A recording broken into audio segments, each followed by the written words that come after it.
36편을 봉독을 하시면서 과연 어떠한 생각이 드셨습니까? 솔직히 말씀을 드리면 조금 지루하다라는 생각이 드셨을 수도 있을 것 같습니다. 총 26절의 내용인데 26번을 똑같은 말로 끝나는 것을 볼 수가 있습니다. 그 인자심이 영원함이로다. 1절에도 그렇게 끝나고 2절도 또한 마지막 26절까지 한 번도 예외 없이 후렴이 동일하게 반복이 되는 것을 볼 수가 있습니다. 요즘 우리가 사는 세상은 그런 어떻습니까? 빠르고 새롭고 자극적인 것들로 늘 가득한 것을 볼 수가 있습니다. 유튜브 영상도 15초짜리 쇼츠가 인기가 있고 드라마도 긴 것보다는 8부작 정도가 대세인 그런 시대입니다. 같은 말을 두 번 반복을 해도 짜증을 내면서 넘어가는 그런 시대를 살아가고 있습니다. 넷플릭스를 보면서도 많은 사람들이 1.5배속으로 보고 있고 카톡도 길면 보지도 않고 있습니다. 심지어 설교도 요약된 영상을 보는 그런 시대가 되기도 하였습니다. 그런데 오늘 본문을 보게 되면 그 인자심이 영원함이로다라는 말씀이 26번이나 반복되어서 나오고 있습니다. 현대인의 감각으로는 도무지 이해하기 어려운 방식입니다. 편집자가 있었다면 이건 너무 반복적이니까 3번 정도만 쓰고 나머지는 생략하자라고 했을 것 같습니다. 하지만 성령님께서는 26번을 그대로 기록을 하게 하셨습니다. 하지만 바로 이 지루함 속에 우리는 하나님의 지혜가 숨어 있음을 발견을 할 수가 있습니다. 오늘 우리는 이 반복되는 시편의 말씀을 통해서 감사가 무엇인지 그리고 왜 우리가 계속해서 감사해야 하는지에 대해서 나눠보도록 하겠습니다. 먼저 반복은 기억을 새기는 하나님의 교육의 방법입니다. 시편 136편의 구조를 자세히 보게 되면 하나님께서는 이스라엘 백성들에게 무엇을 기억시키려고 하시는지 분명하게 말씀을 하고 있습니다. 1절부터 3절까지의 말씀을 보게 되면 하나님이 누구신지에 대해서 선포를 하고 있습니다. 여호와께 감사하라. 그는 선하시며 신들 중에 뛰어난 하나님께 감사하라. 주들 중에 뛰어난 주께 감사하라. 그리고 매번 그 인자하심이 영원함이로다라고 말하고 있습니다. 또 그 다음 4절부터 9절의 말씀은 창조주 역사를 노래를 하고 있습니다. 홀로 큰 기이한 일들을 행하신 이에게 감사하라. 지혜로 하늘을 지으신 이에게 감사하라. 땅을 물 위에 펴신 이에게 감사하라. 큰 빛들을 지으신 이에게 감사하라. 해로 낮을 주관하신 이에게 감사하라. 달과 별들로 밤을 주관하신 이에게 감사하라. 창조주 하나님을 기억을 하게 하고 있습니다. 그런데 또한 매절마다 그 인자하심이 영원함이로다라고 하면서 끝을 맺고 있습니다. 10절에서 22절 말씀을 보게 되면 출애굽과 광야 그리고 가나안 정복의 역사를 회상을 하고 있는 것을 볼 수가 있습니다. 애굽의 장자를 찌신 일, 또한 홍해를 가르신 일, 광야에서 인도하신 일, 큰 완들을 치신 일, 또한 그 땅을 기업으로 주신 일, 구체적인 역사의 사건들을 하나하나 기억하게 하고 계신 것을 볼 수가 있습니다. 그리고 역시 매번 그 인자하심이 영원함이로다라고 하면서 끝을 맺고 있습니다. 성도 여러분, 왜 하나님은 이렇게 같은 말을 반복하게 하셨겠습니까? 그것은 바로 우리의 인간의 본성 때문입니다. 우리는 쉽게 잊어버리는 존재입니다. 특별히 좋은 것, 귀한 것, 은혜 받은 것을 쉽게 잊어버리곤 합니다. 이스라엘 백성들을 한번 생각을 해보겠습니다. 홍해를 건넌 지 얼마 되지 않아 불평했고 만나를 먹으면서도 그들은 불평을 하였습니다. 출애굽기 14장에서 홍해를 가르는 엄청난 기적을 그들은 경험을 하였습니다. 바다가 좌우로 갈라지고 마른 땅이 드러나고 애굽의 군대는 물에 잠기는 것을 그들은 목격을 하였습니다. 그들은 이와 같이 찬양을 하였습니다. 여호와께 노래하리니 그는 높고 영화로우시며 말과 그 탄 자를 바다에 던지셨음이로다 라고 그들은 하나님을 찬양을 하였습니다. 그런데 불과 3일 후에 출애굽기 15장 끝에 가게 되면 물이 있어서 마실 수 없다라고 그들은 원망하였습니다. 3일이었습니다. 72시간 만에 감사는 사라지고 그들 가운데 불평이 시작이 되었습니다. 우리의 삶도 이와 마찬가지입니다. 작년 이맘때쯤 무릎 꿇고 기도했던 그 간절함, 주님 이번만 응답해 주시면 평생 감사하며 살겠다라고 했던 그 다짐이 얼마나 오래 가셨습니까? 한 달, 일주일, 아니면 어떤 분께서는 사흘도 그 감사가 이어지지 못했을 것 같습니다. 그래서 하나님께서는 우리에게 반복하게 하신 것입니다. 한 번으로 부족해서 두 번으로도 부족해서 하나님께서는 26번을 반복을 하면서 우리의 영혼 깊은 곳에 당신의 인자하심을 새기신 것입니다. 마태 제장장이가 새를 두드리고 또 두드려서 검을 만들듯이 하나님 반복을 통해서 우리의 기억을 단련시켜 주신 것입니다. 교육학에서는 이것을 간격 반복이다라고 말을 합니다. 한번 배운 것을 완전히 잊어버리기 전에 다시 떠올리고 또 잊어버리기 전에 다시 떠올리게 하는 것입니다.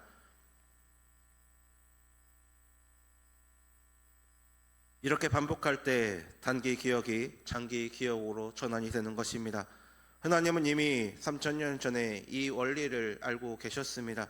그래서 이스라엘 백성들에게 매년 6월절을 지키게 하셨고 매주 안식일을 지키게 해주시고 매일 쉐마를 암송하게 하셨습니다. 요즘 우리 아이들은 구구단을 외울 때에 노래로 외우고 영어 단어도 게임으로 배우고 있습니다. 재미있어야 쉽게 배우고 외울 수 있기에 이 같은 교육 방법을 사용하려고 있는 것입니다. 물론 이와 같은 방법도 좋은 방법입니다. 하지만 어떤 것들은 반복밖에 답이 없습니다. 아무리 재미있게 포장을 해도 결국 반복해내야 그것을 익숙하게 해나갈 수 있기 때문입니다. 우리의 신앙생활도 이와 마찬가지일 것입니다. 감사는 한 번의 감격이 아니라 반복되는 훈련을 통해서 우리의 삶의 체질이 되어야 하는 것입니다. 시편 136편은 26번의 반복을 통해서 우리에게 말을 하고 있습니다. 지레도 괜찮다. 계속해서 반복해라. 그것이 내 영혼을 지키는 일이다 라고 우리에게 말을 해주고 있습니다.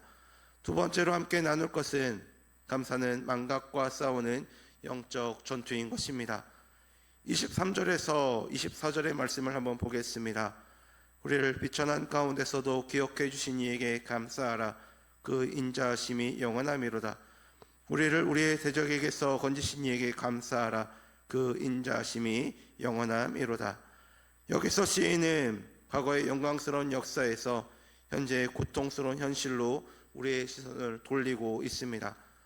이스라엘은 영광의 역사를 가진 민족이었지만 또 그 가운데 비천함과 포로됨의 역사도 가지고 있었던 민족이었습니다. 바벨론의 포로기를 한번 생각을 해보겠습니다. 예루살렘 성전은 무너졌고 왕은 사로잡혔고 백성들은 이방 땅으로 끌려갔습니다. 그때 그들은 무엇을 잃어버렸습니까? 땅을 잃고 성전도 잃고 자유도 잃었지만 가장 먼저 잃어버린 것은 감사였습니다.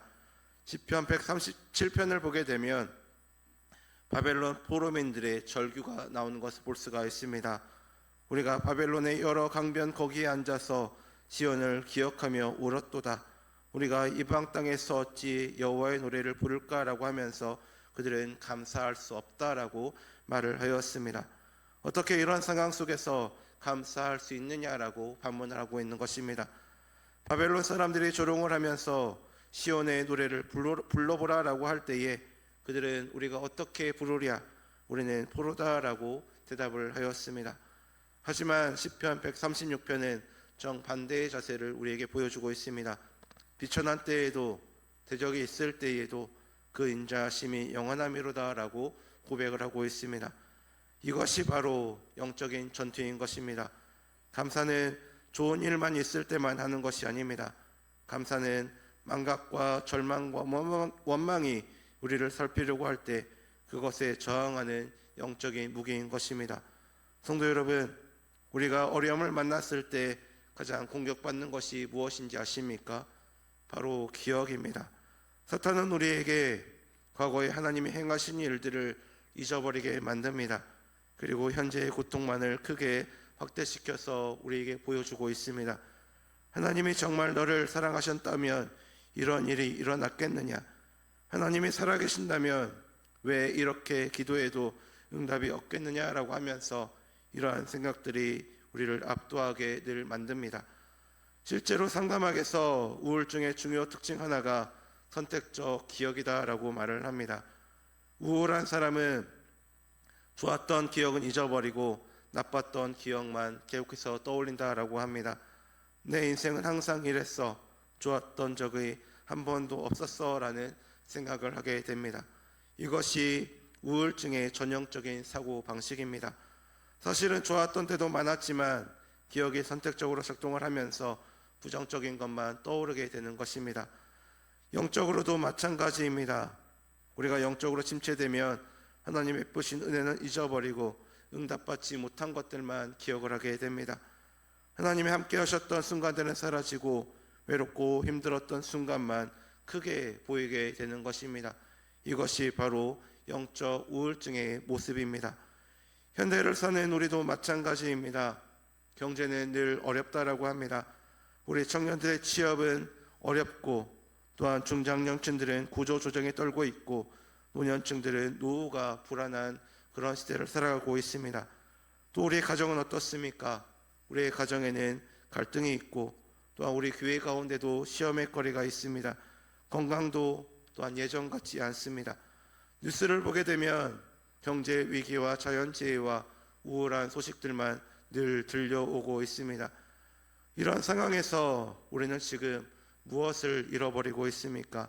첫 번째, 감사를 잃어버리고 있습니다. 감사할 게 뭐가 있느냐라고는 말이 자연스럽게 나오고 있습니다. 심지어 교회에 나오는 성도들조차 요즘 같은 세상에 무엇을 감사해야 합니까? 라는 말이 그냥 저절로 우리 입 가운데 흘러나오고 있습니다. 하지만 성경은 우리에게 말하고 있습니다.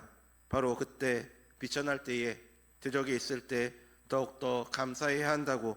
왜냐하면 감사는 상황에 대한 반응이 아니라 하나님에 대한 고백이기 때문에 그렇습니다. 그 인자하심이 영원함이로다는 지금 내 상황이 좋았어가 아니라 하나님이 변하지 않으시기 때문에 드리는 고백인 것입니다. 23절 말씀을 다시 한번 보겠습니다. 우리를 비천한 가운데서도 기억해 주신 이에게 감사하라. 그 인자하심이 영원함이로다 라고 말합니다. 여기에서 중요한 단어가 기억해 주신 이에게 감사하라 입니다. 우리가 비천할 때에 우리는 하나님을 잊어버립니다. 하지만 하나님께서는 우리를 기억하고 계십니다. 우리가 하나님을 잊어도 하나님은 우리를 잊지 않으십니다. 바로 이것이 복음입니다. 감사는 바로 이 진리를 붙잡는 행위입니다. 내가 지금 비록 어렵지만 하나님은 나를 기억하신다. 내가 지금 비천하지만 하나님의 인자하심은 변하지 않는다. 이것을 고백하는 순간 우리는 망각과 절망의 늪에서 건져질 수 있게 되는 것입니다. 데니스 채플이라는 신학자는 이와 같이 말했습니다. 감사는 단순히 좋은 태도가 아니라 진리에 대한 전쟁이다. 우리의 감정은 하나님이 나를 버리셨다라고 말하지만 감사는 하나님의 인자하심은 영원하다라고 선포하는 것이다. 이것이 영적 전투다라고 그는 말을 하였습니다. 우리가 감사를 멈추는 순간 우리는 망각의 늪에 빠져버려서 하나님이 과거에 행하신 일들을 잊어버립니다. 현재 나를 지키는 손길을 보지 못하게 되는 것입니다. 미래의 소망을 놓쳐버리게 되는 것입니다. 감사는 이 망각과 싸우는 영적 전투인 것입니다.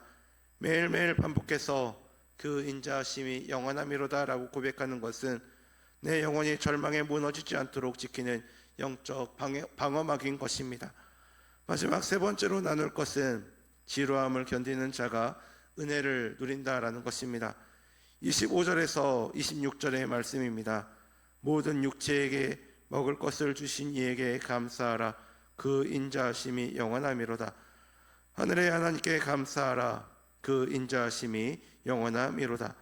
처음에는 창조주와 출애굽이라는 거대한 역사로 시작했는데 마지막에는 일상의 양식으로, 일상의 감사로 끝이 나는 것을 볼 수가 있습니다. 여기에 중요한 영적인 진리가 담겨져 있습니다. 하나님의 인자하심은 홍해를 가르는 기적에만 있는 것이 아닙니다. 오늘 내가 먹는 밥 한 그릇에도, 마시는 물 한 잔에도, 쉬는 잠 속에서도 하나님의 인자하심이 그 가운데 있다라는 것입니다. 그런데 우리는 이 일생의 은혜를 너무나도 쉽게 간과하고 있습니다. 반복되기 때문입니다. 매일 밥을 먹으니까, 매일 해가 뜨니까 모든 것을 당연하게 생각을 합니다. 시편 136편이 26번 같은 말을 반복을 하는 이유가 바로 이곳에 있습니다. 일상은 반복입니다. 매일 아침이 오고 매일 밤이 오고 매일 밥을 먹고 매일 일을 하고 우리는 매일 잠을 잡니다. 이 지루한 반복 속에서 하나님의 인자하심을 발견하는 사람이 진정한 감사를 아는 사람들인 것입니다. 독일의 신학자 보네퍼는 나치 감옥에 갇혀서 이러한 글을 남겼습니다. 감사는 기적에서 시작되지 않는다. 감사는 아침에 눈을 뜬다는 평범한 일에서 시작된다. 매일 반복되는 일상 속에서 하나님의 손길을 보는 것, 그것이 진정한 감사다라고 그는 남겼습니다. 우리의 신앙생활도 대부분 반복일 것입니다. 주일마다 교회에 나오고, 또한 이 수요예배 시간에 수요예배에 나오고, 또한 새벽 기도의 자리에 새벽에 나오고, 또한 매일 성경을 읽고, 또한 매일 기도를 드립니다. 같은 찬송을 부르고, 또한 비슷한 설교를 듣고 늘 같은 사람들을 만납니다. 어떤 분들은 이것이 지루하다라고 생각하는 분들도 계실 것입니다. 또 매주 똑같은 순서로 예배를 드려야 하나라고 하면서, 또 왜 매일 같은 성경을 읽으냐 하면서, 한번 읽으면 되는 것 아닌가라고 하면서 그 반복이 지루하다라고 생각하는 분들도 있을 것입니다. 우리의 시대는 늘 새로움에 중독되어 있기 때문에 그렇습니다.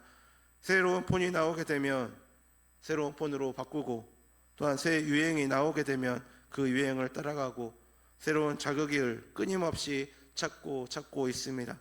그래서 반복되는 것, 일상적인 것, 평범한 것을 견디지 못하고 있습니다. 교회도 새로운 프로그램, 새로운 이벤트, 새로운 체험을 원하고 있습니다.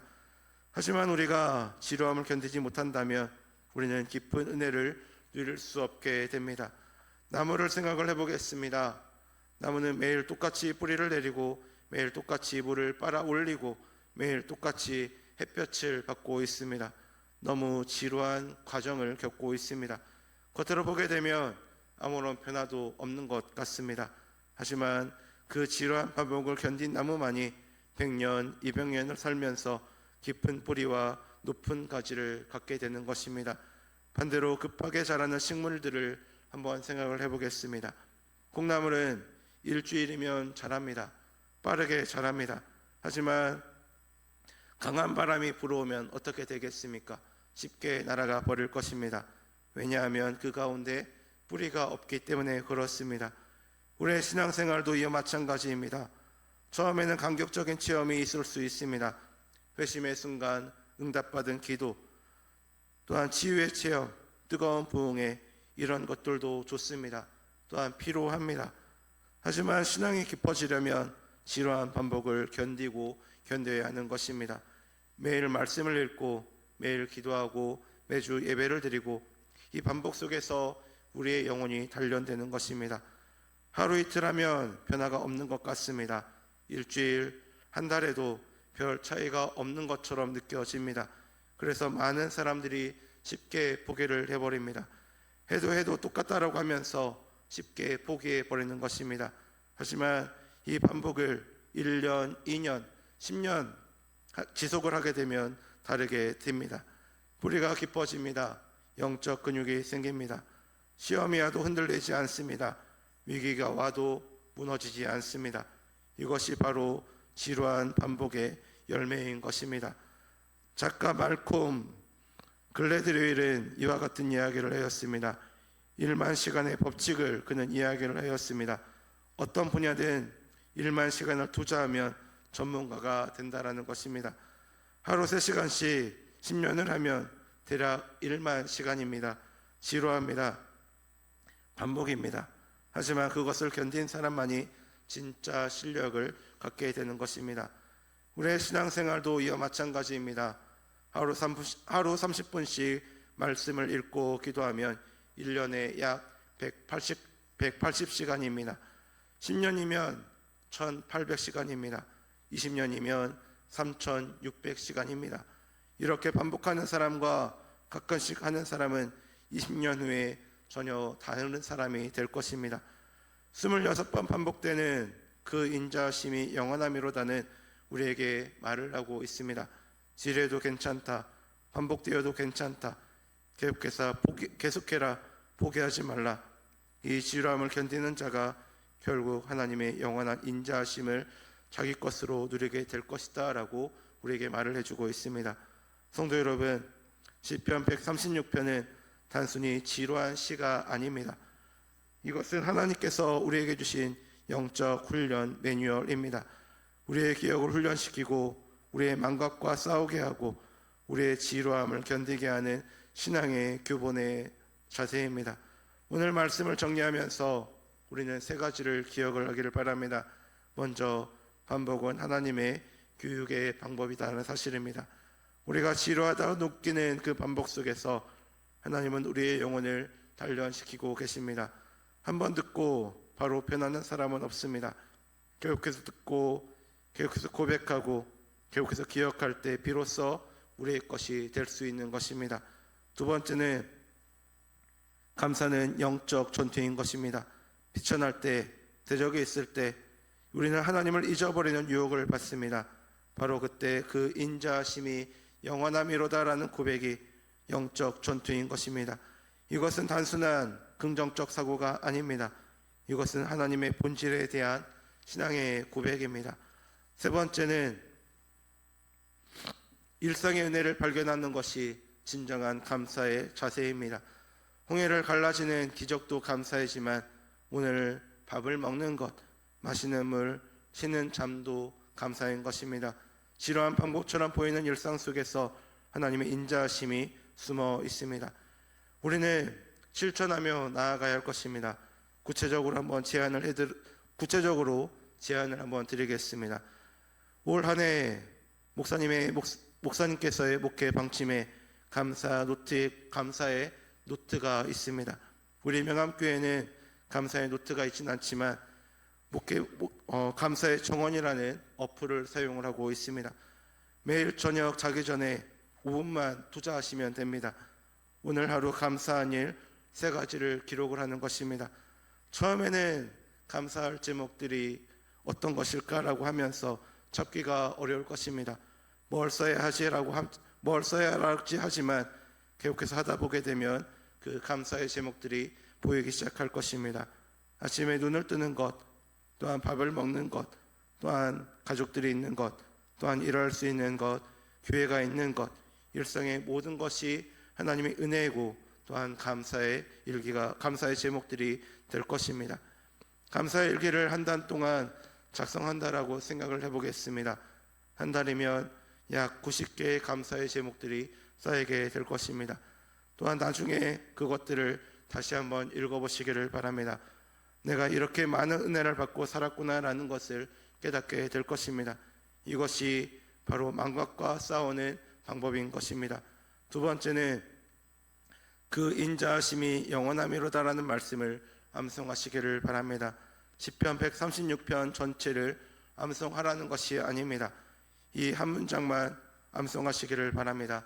아침에 일어나서 밥을 먹고 나서 저녁에 잠이 들기 전에 그 인자하심이 영원함이로다라고 고백하시기를 바랍니다. 특별히 어려운 일이 생기실 때에 이것을 고백하시기를 바랍니다. 내 감정은 하나님이 어디 계십니까? 라고 말을 하고 있지만 내 입술은 그 인자하심이 영원함이로다를 고백하시기를 바랍니다. 이것이 바로 영적 전투입니다. 세 번째는, 지루한 신앙생활을 견디시기를 바랍니다. 매주 교회에 나오는 것, 매일 성경을 읽는 것, 매일 기도하는 것이 지루하게 느껴질 수도 있습니다. 그 지루함을 견디시기를 바랍니다. 프란시스 셰퍼는 이와 같이 말했습니다. 영적 성숙은 감정의 롤러코스터를 타는 것이 아니라 평범한 일상 속에서 하나님과 동행하는 것이다 라고 그는 말을 하였습니다. 화려한 체험보다 평범한 순종이 더 귀합니다. 뜨거운 감격보다 차분한 신실하심이 더 깊습니다. 성도 여러분, 이 수요일 저녁 우리 함께 다짐했으면 합니다. 감사를 반복하겠다고, 지뢰도 계속하겠다고. 왜냐하면 우리가 섬기는 그 하나님의 인자하심은 영원하기 때문입니다. 26번이나 반복되는 이 고백이 단순히 시인의 문학적 수사는 아닙니다. 이것은 3000년 전을 이어온 신앙의 고백이고 오늘도 우리가 이어가야 할 신앙의 유산입니다. 그 영원한 인자하심을 기억하고 고백하고 누리는 우리 모두가 되기를 주님의 이름으로 간절히 소망합니다.